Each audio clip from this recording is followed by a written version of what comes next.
here with another Let's Connect, our live Facebook panel. And today we are talking about something that I think everybody can relate to, and that is finances around this holiday season, something we all have in common. Of course, we handle that differently for each one of us, but definitely something that's at the top of our minds this time of year. So we have Jim Sarver with Lake Trust Credit Union joining us to talk about just some different tips, advice as we head into this, and maybe some different ways if you're just kind of struggling to get your budget in order. So thanks for joining us, Jim. Thanks for having me. So first, let's jump right into it. Obviously, holiday shopping has begun. I was looking at the calendar the other day and I'm like, oh my goodness, Christmas is going to be here in a couple weeks. I feel like this year flew by. And we're dealing with some different things this year. Obviously, people are aware, that prices for a lot of things in regards to food and other goods are a lot higher. So that's affecting maybe some people when it comes to how they're planning to spend this year. So let's just talk a little bit about what that landscape looks like and how that's kind of maybe an added challenge right now. Yeah, I think we're seeing things similar to what we saw last year a little bit, but you're correct that it appears that our prices are going to get us this year. Yeah. We see it at the pumps, we see it in supply chain news we hear. So I'm assuming nothing's going to get less expensive this year. It's probably going to be hard to find or more expensive, which is a good reason to stick to your budget. Yeah. And let's talk about that. So we all hear that, right? We all want to have a budget and say that we stick to it. I'll be the first to admit that I struggle with that. I always say, okay, here's my budget, but I always end up going over. Maybe that's just me and my own self-control. But the moment I kind of start to fall off, I'm like, oh, well, it's a lost cause.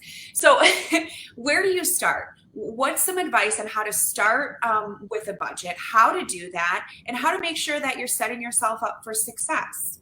And I also have my little one with me homesick today. So if you see him pop in and out, that's what's going on. Yeah. But so let's talk about that budget and how to start and really build success from that. Yeah, I think it's just kind of sit down and do a simple budget.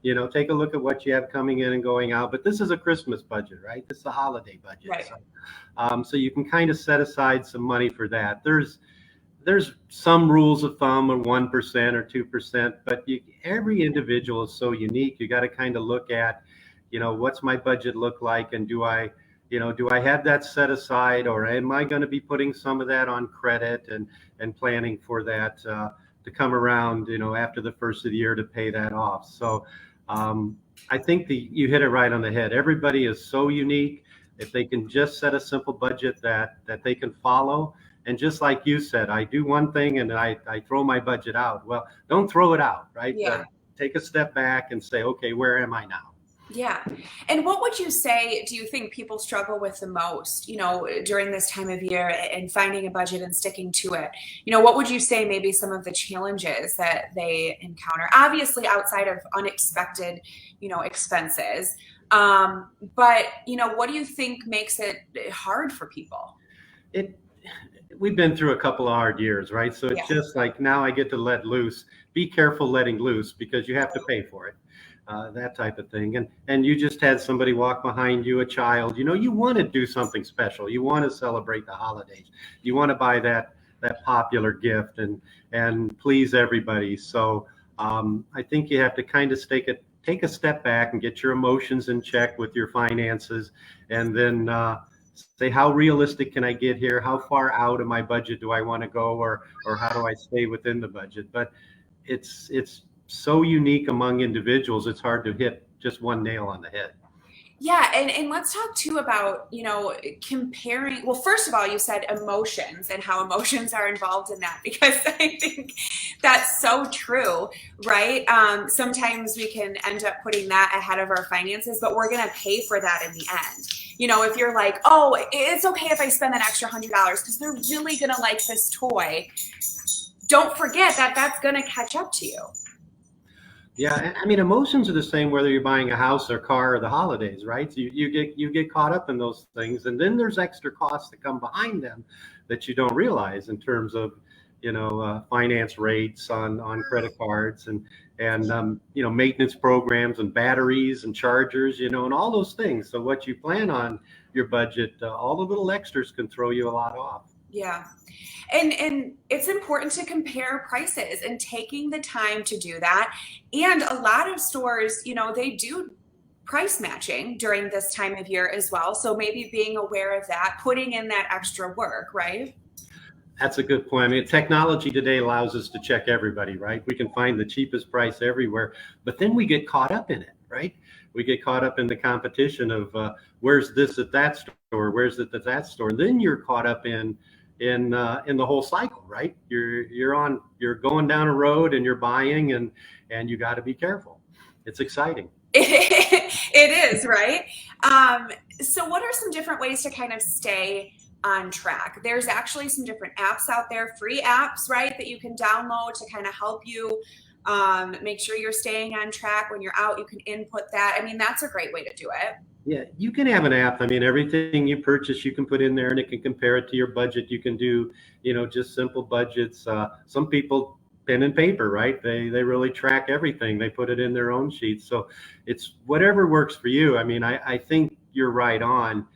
Track it somewhere, because you might be surprised when you look up at the end of the day how far down the road you are toward exceeding your budget, right? Right. You always think you're on, like, if you're not paying attention, you always think, oh, I'm not, it's just $20 here, $20 there. But when you start to add it up, you're like, holy cow, I'm way over what I thought, because those little purchases, they add up in the long run.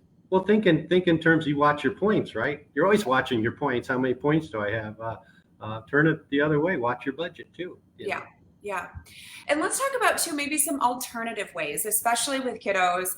You hear a lot of parents saying, I don't want any more toys, like experiences, and for school and college funds and things like that. So some different advice maybe on getting those started. Maybe if you're a grandparent who's looking to do that for their grandkids, some of the different options that are in Michigan for that kind of stuff. That's a good point. I mean, we see a lot of parents and grandparents starting college savings plans, and not just for Christmas, right? So you could start one for Christmas. You can contribute it at Christmas. You can contribute at birthdays. You can contribute it at any time. So maybe you buy one toy and contribute to the college savings plan with the rest. For a child, not having any toys and only college savings might be a little bit challenging. The older they get, it'll probably make more sense as they see it grow. So those are good ideas. Something else we're seeing is, and you probably heard this, on the news lately, is gift cards. If you can't find that gift, then you can buy a gift card and then put that in someone's hands. And then maybe as the supply chain loosens up, they'll have that gift card to purchase something after Christmas, after the holidays. Yeah. And is there anything else that you just want to add that, obviously this is your niche and you're in the know of what's going on. Just in regards to anything you want people to know as they kind of navigate this season, outside of obviously just spending on Christmas, but I think we're all feeling that hit right now when it comes to finances. You go to the grocery store and your food for the week is double than what you normally spend, and that it can be jarring for people, especially this time of year, because there's so many of those other added expenses. Yeah, I mean, who would have thought the supply chain and pricing increases to hit us right when we didn't need it during the holidays? But it is happening, and it's just a sign of the last year and a half and things that are trying to get back to normal. So I think what we did see, though, for a while, is we saw a lot of people starting to worry more about savings than spending. I mean, they may have been working at home and weren't going anywhere. Right. But we saw a trend toward more savings and less borrowing. So, if people can start to think a little bit about responsible borrowing, responsible savings, and have that emergency savings account, and maybe balancing those out in the long run, not just the holidays, they're going to see an improvement in their lives. That's a good point. I think this past year and a half has put that into perspective for a lot of people. It's made you pause and kind of re-examine or look at how you're spending, look at what you have in savings. And, it's okay to start, to start thinking about that now, even during this time of year. Maybe that's your Christmas gift to yourself, is to find a way to start building up that savings. Give yourself a piggy bank. Yeah. I mean, right. That's a great point. I mean, even as an adult, right? When I was young, that's where I put my money, in a piggy bank, right? Right. And after a while, it built up, and you got excited. Yeah. Right. And you do have to think of that, even as an adult and trying to navigate all of this. Is there anything else that you want to add, maybe, that I didn't cover? I know there's so many like different deals too, right? We just came out of Black Friday, and then it was Cyber Monday. And sometimes it's easy to get caught up in all of that and think, oh, I'm getting the best deal today. And then you see, in a couple days, there's more discounts.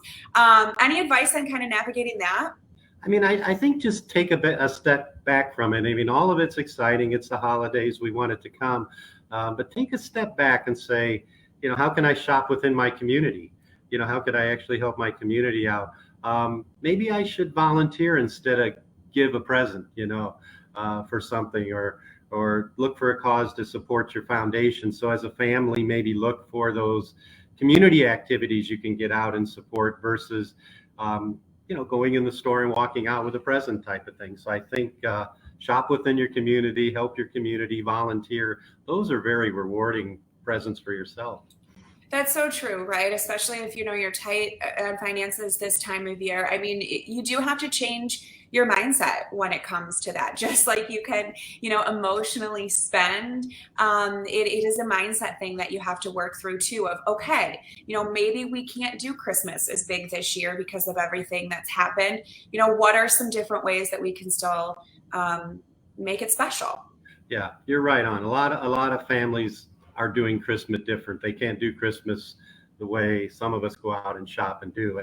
And you see a lot of those stories around this time of year. So there's a lot of opportunities. Yeah. Yeah. Well, I appreciate your time this morning. I think this is something that, a lot of people relate to. And sometimes, it can be hard to talk about finances because you think everyone else is doing great and you're maybe the only one struggling, or so just putting it out there that you're not alone. And this is, there's a lot of worry and concern over it, but there are ways to navigate it this time of year. Yeah.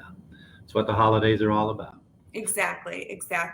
Well, I appreciate your time this morning. Thank you so much for joining us. All right. Thanks for having me. All right. See you later, Jim. Thank you. Take care.